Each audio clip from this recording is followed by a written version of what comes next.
అయోధ్యలో రామాలయంలో బాలరాముని ప్రాణప్రతిష్ఠ జరిగిన తర్వాత వచ్చిన మొదటి శ్రీరామనవమి. సో, అయోధ్య లో రామాలయ ప్రతిష్టాపన సందర్భంగా ఇంటింటికి అక్షంతలు తీసుకెళ్ళి పెద్ద ఎత్తున మొబిలైజ్ చేయగలిగింది భారతీయ జనతా పార్టీ.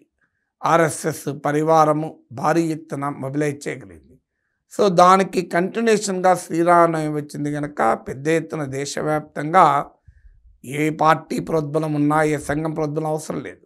సగటున కోట్లాది మంది హిందువులు రాముల వారి కళ్యాణాన్ని చాలా భక్తి శ్రద్ధలతో నిర్వర్తిస్తారు.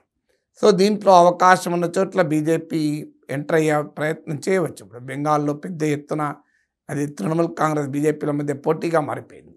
అందువల్ల రామాలయము శ్రీరాముని పేరిట ఓట్లు తెచ్చుకోవడం అనేది బీజేపీ ఎప్పుడైనా ప్రయత్నిస్తుంది. అది ఎందుకంటే భారతీయ జనతా పార్టీ 1984 లోక్సభ ఎలక్షన్స్లో 2 సీట్లు వచ్చాయి. 1989లో 85 సీట్లకు పెరిగింది. 85 నుంచి ఏకంగా 96కి వచ్చే వరకు, 98కి వచ్చే వరకు అధికారంలోకి వచ్చేశారు.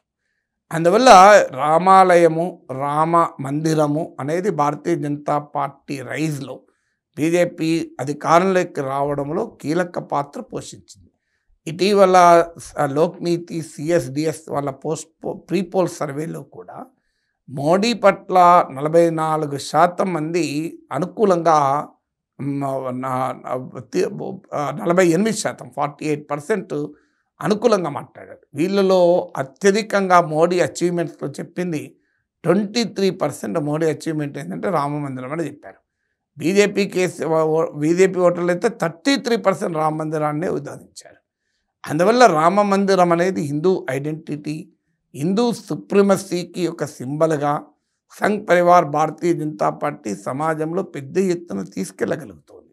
ఎందుకంటే ఈ లోక్నీతి సిఎస్డిఎస్ సర్వే ప్రకారం కూడా జాబ్స్ అండ్ ఇన్ఫ్లేషన్, ఉద్యోగాలు, ధరలు, ఈ 2 విషయంలో బీజేపీ పట్ల ప్రజలు తీవ్రమైన అసంతృప్తిని వ్యక్తం చేస్తున్నారు.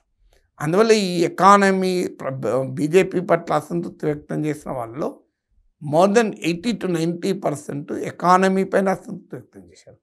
అందువల్ల ఎకానమీ పైన ఉన్న అసంతృప్తిని సహజంగా అధిగమించటానికి హిందూ కన్సాలిడేషనే బీజేపీకి ఏకైక మార్గం.